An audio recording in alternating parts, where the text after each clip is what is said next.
Good evening and welcome to the Car Sim and Race Driver Show.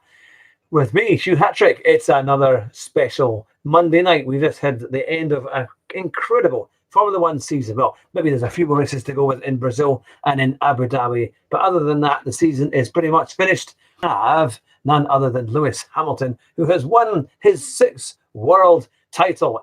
Quite incredible. Now, if you're watching us here live on YouTube, or you could be listening to us live on Podbean, remember you can comment on both platforms. We'd love to hear from you and see what you think. And tomorrow night, we'll be going into this in much more in depth with my colleague Andrew Marr. We'll be live again on Podbean, and I'm hoping to try and bring him in onto YouTube live stream as well. I mean, hopefully that will work. But it's all about Lewis Hamilton. Now, if you're a Formula One fan, you can't really not admire how well Lewis Hamilton has done. I mean, incredible number of victories. It's 83 victories. And from the moment he appeared in 2007 in Melbourne in Australia, it really was quite an incredible feat. He'd already overtaken two people by the first corner when the lights went out, and he pushed Alonso to finish second at the Australian Grand Prix on his first ever race. And of course, he won the Canadian Grand Prix that year in 2007 and went on to get achingly close to winning his first year. It was only some poor decisions by his team in China that, of course, made all the difference there. And unfortunately, again in Brazil, it was too close to call, and he didn't quite manage to perform. But to almost get it in your first year and to convincingly win the World Championship in that incredible season in 2008 when he won in Brazil, it was really something else. If you were a fan like me, you had your head in your hands in the last few corners as Hamilton came through, and it was really quite something. But he got there in the end. That was his first title back in 2008. Now it's his sixth title. He has more than doubled his, I suppose, his mentor and the legend that he wanted to always be like, of course, Ayrton Senna. You can see the picture there in the background if you're watching here on YouTube. So yes, he has done an incredible job. He now has 6 world titles. But the question I asked today, which is maybe not one that's been asked so far, and hopefully there is a demand for it, it is the question of, recently he has been talking about his issues with the environment. In fact, he was saying he was very upset and he felt like there was nothing he could do, and he wanted to pack everything in because he was worried about his effect on the environment and where the world was going. Now, it does sound a bit crazy. I mean, I know we've had all these things with, was it Extinction Rebellion, having their protests in London and all over the world, and they're all saying the world's going to end and so on and so forth. But even being realistic, a Formula One driver has to travel to how many different, well, we've had 21 races, I think it's going to be at the end of this year. Most of the time they're going to be flying there because it simply isn't workable to do it any other way. And, Lewis Hamilton had a private jet. I believe he sold that last year, according to The Guardian. So therefore, he is trying to, maybe use other planes or whatever, or share his journeys with other people. He's going to have a pretty big carbon footprint. But is this really kind of appropriate for somebody who is in a sport where it's petrol at the end of the day that's powering his car? And really, can it really kind of go alongside with what these kind of very strong environmental people are trying to portray? Let's have a look at what he actually said, and we can have a quick Now, here we are. It is, oops, if I can get the right page. I think I may have closed the wrong one, unfortunately. Here we are. Here we are. I'm quoting this from The Guardian. Despair that not enough was being done to address the climate crisis. He was disparaged by some for his stance, given the environmental footprint of Formula One that travels to 21 races across the globe. So there you have it. He's obviously gone in for this kind of environmental stuff, and he's making the claim that the world's going, well, maybe the world might not end, but we're heading for an absolute apocalypse. Now, my first view of this when I heard it was, I don't know about you, but I thought he's been around far too many Hollywood liberals, and that's why he's starting to talk like this. Because let's face it, remember, they all said that the world, was the east coast of America was going to be underwater, and yet Obama has just built a brand new mansion on, guess what, in the east coast. So yes, so if he doesn't think the East Coast is going to be underwater. And if anyone would have thought that, then surely Obama would have thought that and wouldn't have built his latest mansion there. It's unlikely that all these claims from the UN are bearing any kind of fruit whatsoever. But Lewis has gone on quite a bit further. Let's have a look at what he said. Now, extinction of our race becomes more and more likely as we overuse our resources, and the world is a messed up place. World leaders are either uneducated or don't care about the environment at all. And Hamilton called on everyone to try and make a difference before closing with a somewhat forlorn statement.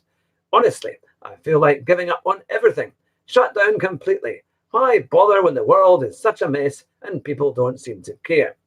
Well, now, there are lots of people going through difficult times. He sounds not depressed there, but certainly obviously quite down, even though he's done rather well in the last wee while. And most people in that position of having a pretty reasonable amount of wealth and possibilities to do pretty much anything they want to, or that they're basically capable of, might not have that much to complain about.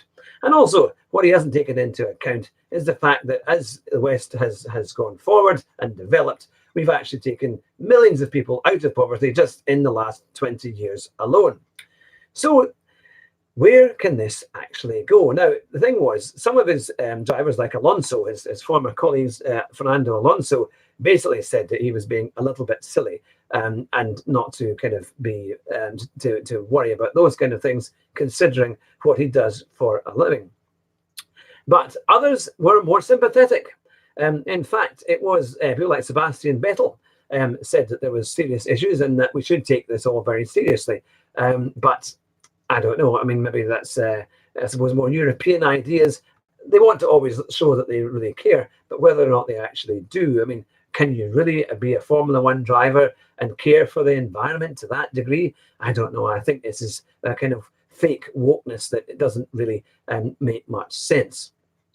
Now, one of the things about Formula One is that it is hybrid technology, and that's a fundamental part of the engine formula, and that has made a huge difference. In fact, compared to the old V8 engines that sounded incredible and really brought so much more of the show to Formula One, but the new engines, the 1.6 turbo hybrids, they use a third less fuel than the old V8s. Now that is a pretty decent improvement, and of course, for Formula One is going, it's pretty good, but they are expensive.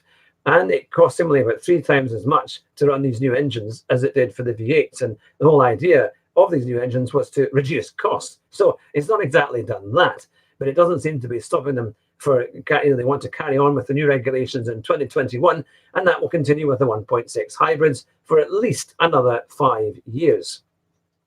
So it is quite something. It is, I have to say, I don't really think it will last. I think it will be one of these things where he's going to talk about it for a little while and then hopefully it will just pass over.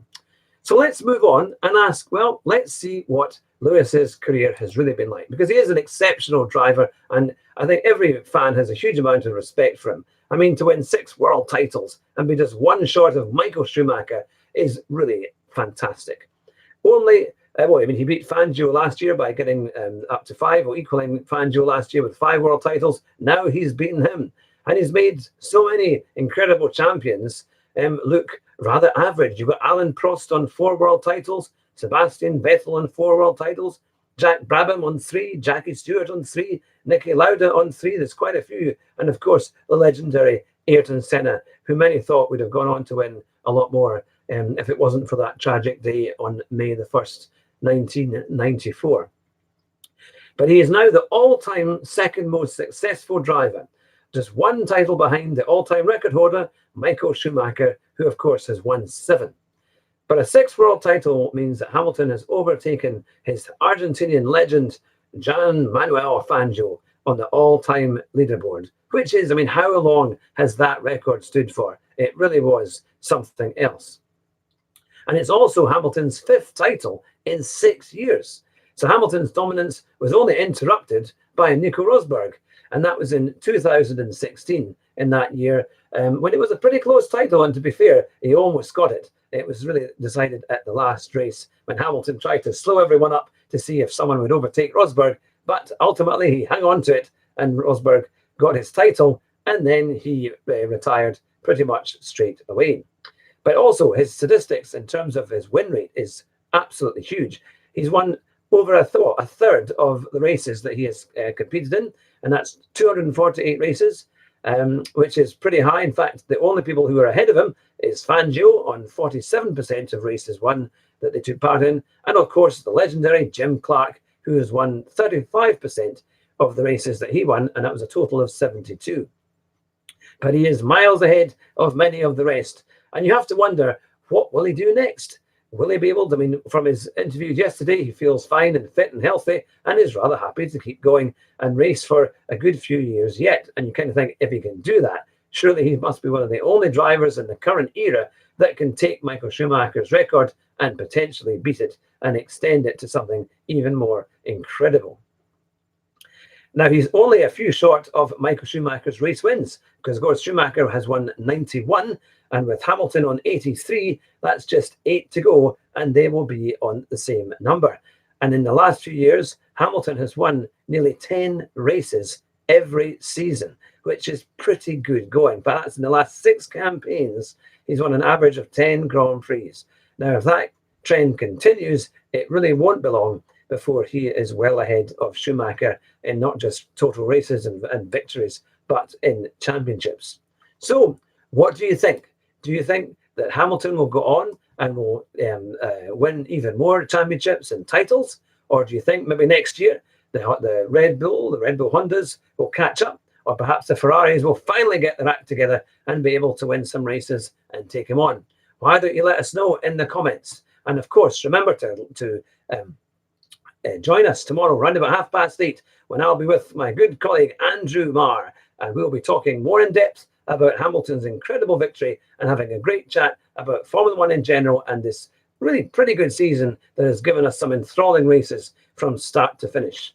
So there you have it. It's just a quick show tonight with the Car Sim and Race Driver Show, but come and join us tomorrow. Remember, give us a like, subscribe to our channels, tell all your friends about it, and we will speak to you tomorrow. Take care and good night.